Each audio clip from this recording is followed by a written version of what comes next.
მოგესალმებით ბატონო მადლობა გადაცემაში მონაწილეობისათვის. ჩვენ დავისაუბროთ იმ თემაზე, რომელთაც მოცულია ეს რამდენიმე დღეა. მსოფლიო მედია გულისხმობს ტრამპის გეგმას, 28 პუნქტიანი გეგმა, როგორც ეს გამოქვეყნდა უკრაინაში მშვიდობის შესახებ.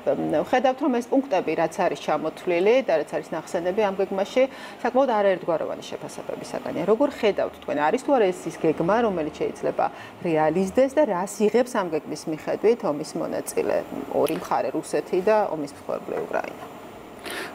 ეს გეგმა ფაქტიურად უკვე შეფასდა ძალიან ბევრი მხრიდან. ძირითადად უკვე ბოლოში მივიღეთ ესეთი სურათი, რომ ეს გეგმა არის უკრაინის კაპიტულაციის გეგმა ფაქტიურად. ვინაიდან უკრაინას ამ გეგმის მიხედვით უწევს ტერიტორიების დათმობა თავის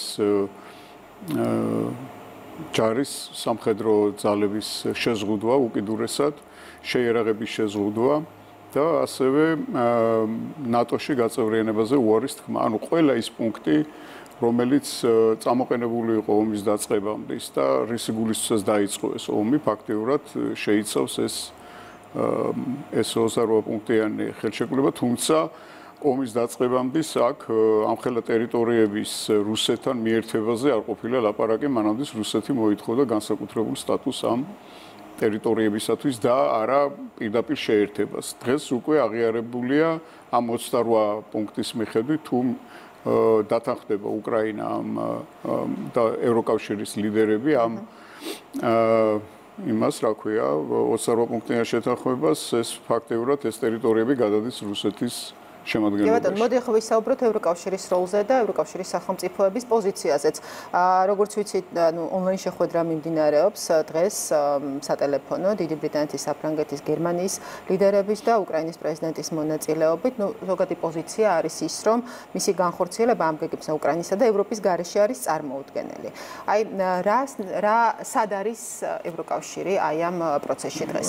ევროკავშირი, როგორც ჩანს, ბოლო უკვე 2 წელია ევროკავშირი არის რაღაც ისეთ მარგინალური გაერთიანება, უკვე პოლიტიკური პროცესების მიღება, პოლიტიკური პროცესებში მოლაპარაკებებს ერთმანეთთან აწარმოებენ ამერიკის შეერთებული შტატები, ჩინეთი, რუსეთი, ინდოეთი და ახლო აღმოსავლეთის არაბული სამყარო. ევროკავშირს ფაქტიურად აქ უკვე აღარ აქვს ის გადამწყვეტი ხმის უფლება, ეს აღარ არის ის გაერთიანება, რომელიც ჩვენ გვახსოვს 15 წლის წინ და 10 წლის წინაც კი.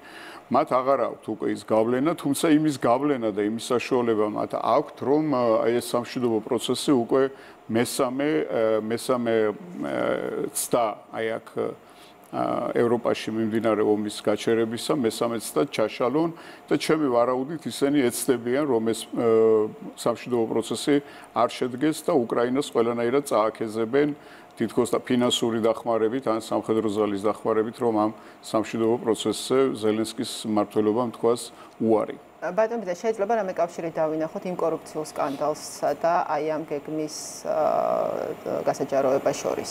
პირდაპირ კავშირი ხედავთ აქ ჩვენ ეს კორუფციული სკანდალი ზელენსკის ხელისუფლების წინააღმდეგ იყო ორგანიზებული იმ იმ ორგანიზაციის მიერ, რომელიც დაინსტალირა კიევში ანტიკორუფციული სამსახური ამერიკის შეერთებულმა შტატებმა და ამ სამსახურმა ზელენსკის ხელისუფლებას მორალურად, ფაქტიურად ბოლო მოუღო და უბიძგა იმისკენ, რომ წასულიყო ამ 28 პუნქტიანი ხელშეკრულების უფრო რეალისტურად აღქმაზე.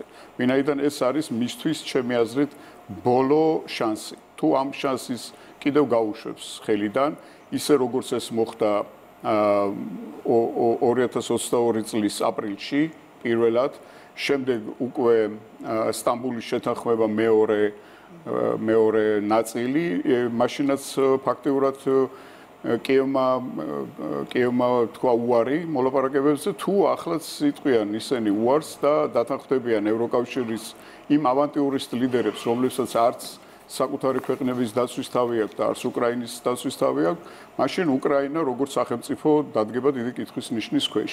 ეხლა მათ აქვს საშუალება იმის, რომ შეინარჩუნონ გარკვეული სუვერენიტეტი კიდევ რაღაც იმ ტერიტორიებზე, რომელიც მათ რჩებათ. მოდი საქართველოსაც ვისაუბროთ, იმიტომ რომ ეს ომის პერიოდი არის პერიოდი, როდესაც ურთიერთობა თბილისსა და ბრიუსელს შორის საკმაოდ მწვავე კომუნიკაციაში გადავიდა და ისევ გრძელდება დღემდე საქართველოს კრიტიკა და ღიად მოვისმინეთ რამდენიმე დღის სურვილი საქართველოსი მიმდინარე პოლიტიკურ პროცესებში ფულის დახარჯვისა. აი საქართველოს პოზიციონირება როგორი უნდა იყოს ახლა აი ამ ვითარებაში, როდესაც დაწყებულია საუბარი იმისკენ, რომ ომი წავიდეს დასასრულისკენ. საქართველოს პოზიციონირება ამ შემთხვევაში, როდესაც ბრიუსელი საქართველოს წინააღმდეგ ფაქტიურად გამოცხადებული ომის ქრონიკას ვხედავთ ჩვენ და ანონსებს და ამბობს უკვე ღიად, რომ ისინი ცდილობენ ყველანაირად საქართველოს ხელისუფლების გვერდის ავლით საქართველოში დააფინანსონ ჯგუფები, რომლებიც ცდილობენ აქ მოაწყონ გადატრიალება, სახელმწიფო გადატრიალება და არაკონსტიტუციური გზით შეცვალონ ხელისუფლება და საქართველოს შეიყვანონ ძალიან მძიმე ქაოსში. მაშინ ამ ბრიუსელს და საქართველოს შორის ურთიერთობა უკვე ფაქტიურად გასულია რაღაც ისეთი დიპლომატიური, არა მხოლოდ დიპლომატიური ჩარჩოებიდან, არამედ რაიმე ისეთი კონსტრუქციული ურთიერთობიდან. სამომავლოდ თუ ეს ომი დასასრულისკენ წავიდა და შეიძლება რომ რაღაც რამოდენიმე თვის შემდეგ, როდესაც უკრაინა უფრო რეალურად შეიგრძნოს იმ საშიშროებას, რაც მას ემუქრება, უახლოეს მომავალში შეიძლება რომ ისინი წავიდნენ ამ ომის დასრულებისკენ, თუმცა მე არ მგონია, რომ ბრიუსელმა საქართველოს წინააღმდეგ ესეთი ქმედებები რაღაცნაირად შეაჩეროს, ნედან მათ ახასიათებთ ეს რაღაც შურიზიების და რაღაც აზარტში არიან შესული ის პოლიტიკოსები, რომლებიც საკუთარ ქვეყნებში მაინც დიდი რეიტინგით უკვე ვეღარ დაიკვეხიან, მაგრამ ახერხებენ იმას, რომ აი საქართველოს წინააღმდეგ ესეთი რეზოლუციები დაამზადონ, თითქმის დღეში 2 რეზოლუცია გამოდის უკვე ბრიუსელიდან. კი ბატონო, და ერთ თემას უნდა შევეხოთ აი ამ ყველაფრის პარალელურად, ცენტრალურ აზიაში ვხედავთ, რომ მიმდინარეობს არანაკლებ საინტერესო პროცესი, კოლექტიური უსაფრთხოების, ეკონომიკის და ძლიერი პოლიტიკური დიალოგის თემები იყო ამ სახელმწიფოების, ცენტრალური აზიის სახელმწიფოების ლიდერების უზბეკეთში შეხვედრის თემა და ამ საკონსულტაციო ფორმატში ერთხმად დამტკიცდა აზერბაიჯანის სამხრეთ კავკასიის ერთ-ერთი სახელმწიფო სრულუფლებიან წევრად. ხომ აი ამ ფორმატში ჩართვა აზერბაიჯანის რა პერსპექტივას ქმნის უშუალოდ რეგიონისთვის, საქართველოსთვის და აი ეს ფორმატი რაღაცა პოლიტიკურ ცენტრად მისი ფორმირების პერსპექტივად, მოკლედ როგორ შეიძლება შევხედოთ აი ამ სურათს ჩვენს რეგიონში მიმდინარე პროცესების გათვალისწინებით. აზერბაიჯანის ჩართვა ამ ფორმატში პირდაპირ ნიშნავს სამხრეთ კავკასიის ჩართვას ამ ფორმატში. აზერბაიჯანი მოგეხსენებათ, რომ არის მათი ძალიან ახლო მოკავშირე და სხვადასხვა ფორმატებში მუშაობს მათთან ერთად. პირდაპირ ითქვა ტაშკენტში მიმდინარე ამ შეხვედრაზე, რომ აზერბაიჯანის ჩართვა გამოიწვია სწორედ სამხრეთ კავკასიაში სატრანსპორტო კორიდორების, სხვა კომუნიკაციების დაკავშირებამ ცენტრალურ აზიასთან, ცენტრალური აზია, ჩინეთი და ოკეანიის ქვეყნები, ეს ის რეგიონებია, სადაც მიმდინარეობს ძალიან ძლიერი ეკონომიკური აღმასვლა. ქართული ეკონომიკის მომავალიც მჭიდროდაა დაკავშირებული მასთან. ჩვენ უნდა ვეცადოთ, რომ კონდეს ურთიერთობა ყველა დიდ ეკონომიკურ გაერთიანებასთან და არ ვიყოთ ორიენტირებული მხოლოდ და მხოლოდ ევროკავშირზე, რომელიც ფაქტიურად, როგორც უკვე დასაწყისში ვთქვი, მე არის ფაქტიურად აუტსაიდერი დღევანდელ დღეს, როგორც ეკონომიკაში, ისე პოლიტიკაში. მათ იმასაც აღარ ახედებენ უკვე რა მოლაპარაკებები მიმდინარეობს ევროპაში მიმდინარე